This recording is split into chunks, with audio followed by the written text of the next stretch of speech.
বন্ধুরা, একটা প্রশ্ন করি, আপনি কি জানেন বেশিরভাগ রিচ পিপল কিন্তু সারাদিন ট্রেড করে না। তারা খুব কম স্ট্রেস নেয় কিন্তু সিম্পল একটা জিনিস করে টাকা বানায়। সেটার নাম হলো ইটিএফ। আজকের ভিডিওতে আমি একদম সহজ ভাষায় বলবো ইটিএফ আসলে কি, কেন ধনী মানুষরা ইটিএফ পছন্দ করে, আর আপনি কিভাবে কম টাকায় ইটিএফ দিয়ে ধীরে ধীরে বড় টাকা বানাতে পারেন। কিন্তু ভিডিওটি শুরু করার আগে একটা ছোট্ট ডিসক্লেমার দেই। এই ভিডিওটি শুধুমাত্র এডুকেশনাল পারপাসের জন্য। আমি কোনো বাই বা সেল রেকমেন্ডেশন দিচ্ছি না। নিজের রিসার্চ করে রিস্ক বুঝে তারপরে ইনভেস্টমেন্ট করবেন। আর আপনি যদি স্টক মার্কেটে ইটিএফ নিয়ে সহজ ভাষায় শিখতে চান তাহলে এই চ্যানেলটিকে অবশ্যই সাবস্ক্রাইব করুন। চলুন শুরু করি। সবার প্রথমে আমরা জানব ইটিএফ কি। ওকে, সবার প্রথমে আমরা জানবো ইটিএফ কি। ইটিএফ মানে হচ্ছে এক্সচেঞ্জ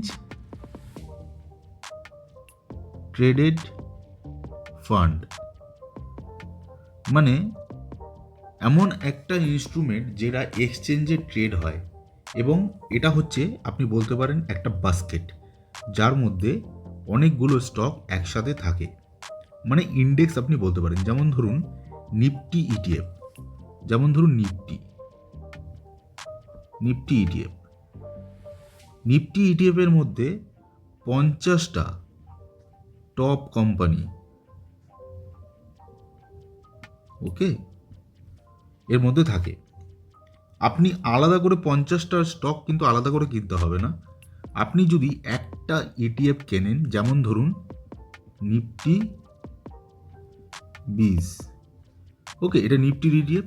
তো আপনি যদি নিফটি 20-এর একটা ইটিএফ কেনেন ওয়ান কোয়ান্টিটি, তাহলে আপনি কি করবেন, আপনি নিফটি 50 যে টপ কোম্পানি আছে সেখানে আপনি আপনার টাকাটা ইনভেস্ট করে দিলেন, মানে এক ক্লিক আর পুরো মার্কেট আপনার পকেটে। এখন প্রশ্ন হচ্ছে রিচ পিপলরা কেন ইটিএফ পছন্দ করে। তার প্রথম কারণ হচ্ছে রিস্ক। ওকে, প্রথম কারণ রিস্ক। রিস্ক এখানে খুবই কম, লেস রিস্ক। ওকে, একদমই লেস রিস্ক, কারণ ইটিএফ একসাথে অনেকগুলো স্টক থাকে ইটিএফের মধ্যে, মানে আমি যেটা বললাম একটা বাস্কেট। তো এটা যখন পুরো একটা কোম্পানি, মানে পুরো 50টা স্টক যখন আপনি কিনবেন, পুরো একটা ইন্ডেক্স আপনি কিনে নিচ্ছেন, সেখানে যদি পার্টিকুলার কোনো একটা স্টক 50টার মধ্যে একটা স্টকও যদি পারফর্ম ভালো না করে, তাহলে সেই ক্ষেত্রে কিন্তু পুরো ইন্ডেক্সে ইমপ্যাক্ট আসে না। ওকে, তো ওভারঅল ইন্ডেক্সটা কিন্তু এখানে মাইনাস কিংবা ডাউনফল আপনি ওখানে দেখতে পাবেন না। তো সেক্ষেত্রে রিস্কটা কিন্তু একটু কম হয়। সেকেন্ড যেটা হলো সেটা হচ্ছে টেনশন। এখানে টেনশন কিন্তু লেস, অ্যাগেন কম টেনশন। প্রতিদিন চার্ট দেখার কোনো দরকার নেই, নো চার্ট। ওকে, চার্ট দেখার কোনো দরকার নেই। সেকেন্ড হচ্ছে আপনার নিউজ। যদি আপনি মার্কেটে কাজ করেন, সেক্ষেত্রে যদি আপনি কোনো পার্টিকুলার কোনো স্টকে কাজ করেন, ধরুন আপনি এসবিআইয়ের একটা স্টক আপনি বাই করেছেন, আপনি ট্রেড করছেন এটাতে, সুইং ট্রেডিং কিংবা আপনি লং টার্ম ইনভেস্টমেন্ট করছেন, ফট করে এখানে একটা নিউজ চলে আসলো, আপনি জানতেও পারলেন না। ওকে, আপনার কাছে আপনার কাছে হোল্ডিং রয়েছে। ওকে, আপনি ধরুন কিনেছেন ফ্রাইডেতে, আপনি ফ্রাইডেতে বাই করেছেন। ওকে, আর নিউজ যখনই আসবে তখন আপনি দেখবেন কখন আসবে। যদি ব্যাড নিউজ আসে, নিউজ অনেক দু রকমের হতে পারে। একটা হচ্ছে ব্যাড নিউজ, যেমন ধরুন ওয়ার টেনশন যখন হবে, আর এমনি যখন এটার আর্নিংস রিলেটেড কোনো নিউজ আসে, ঠিক আছে। তো ব্যাড নিউজ আপনি যখন যখন আসবে তখন আপনি লক্ষ্য করবেন এটা স্যাটারডে, সানডে, এই দুটো দিন আসে। আর আর্নিংস তো নর্মালি এদের যখন আর্নিং আসে তখন আসে। তো যদি কোনো ব্যাড নিউজ আসে, ওকে, ইন্টারন্যাশনাল যদি কোনো ব্যাড নিউজ আসে, কোনো যে কোনো ওয়ার রিলেটেড যে কোনো টেনশন, গ্লোবাল টেনশন যেরকম আসে, ঠিক আছে, যে ধরনের নিউজ, তো সেক্ষেত্রে একটা ইম্প্যাক্ট আসে মার্কেটে, ওভারঅল মার্কেটের উপর। আর আর্নিংস যদি ধরুন এসবিআইয়ের পার্টিকুলার যেটা আর্নিং, ধরুন আর্নিং রিলেটেড কোনো নিউজ আসলো, ঠিক আছে, তো সেই ক্ষেত্রেও আপনার এখানে প্রবলেম হতে পারে। তো এটা বুঝতে পারলেন। এবার থার্ড যেটা হচ্ছে কস্ট। থার্ড হচ্ছে কস্ট। এটার কস্ট হচ্ছে খুবই কম। ওকে, কস্ট খুবই কম। যেমন যখনই আপনি ইটিএফ কিনবেন তার মধ্যে একটা এক্সপেন্স রেশিও থাকে। ওকে, এটা খুবই কম, এক্সপেন্স রেশিও খুবই কম থাকে। মিউচুয়াল ফান্ড আপনি যদি কেনেন সেক্ষেত্রে এক্সপেন্স রেশিও এটা হাই থাকে।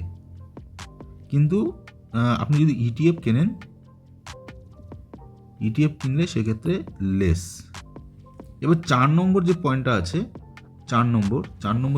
আছে সেটা হচ্ছে আপনার এটা হচ্ছে স্লো বাট পাওয়ারফুল। ওকে,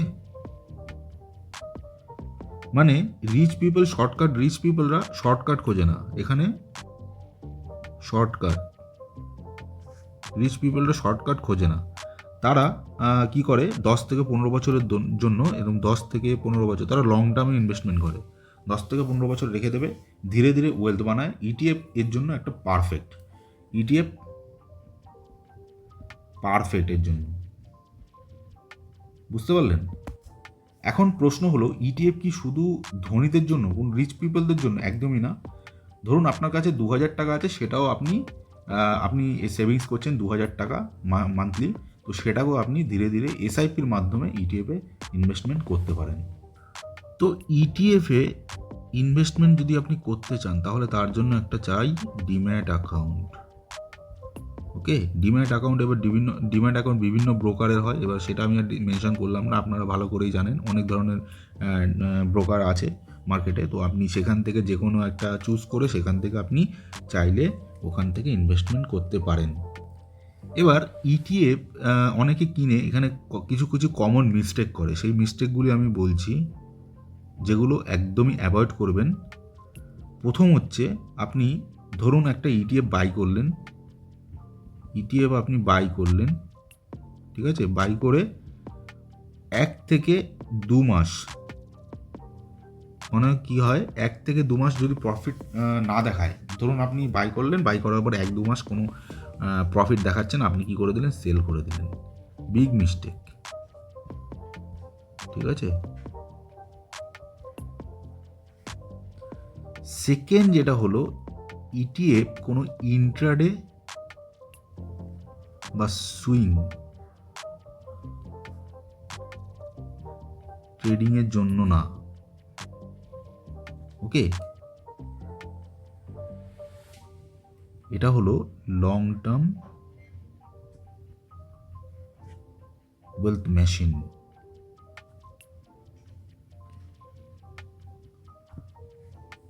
তো আপনি ধৈর্য ধরে এটাকে ইনভেস্টমেন্ট করবেন, ধৈর্য রাখবেন, পেশেন্স রাখবেন, তাহলে ইটিএফ কিন্তু আপনাকে হতাশ করবে না। তো বন্ধুরা, এটাই ছিল আসল কারণ ইটিএফ কেন পাওয়ারফুল। রিচ পিপল কোনো সিক্রেট ইন্ডিকেটর ইউজ করে না, তারা সিম্পল স্ট্র্যাটেজি ইউজ করে, ETF plus time plus discipline. আপনি চাইলে আজ থেকে শুরু করতে পারেন, ছোট টাকা কিন্তু বড় ডিসিপ্লিন। ভিডিওটা যদি হেল্পফুল লাগে তাহলে একটা লাইক দেবেন এবং কমেন্ট বক্সে অবশ্যই জানাবেন আপনি কোন ইটিএফ দিয়ে শুরু করতে চান। দেখা হচ্ছে পরের ভিডিওতে। নমস্কার।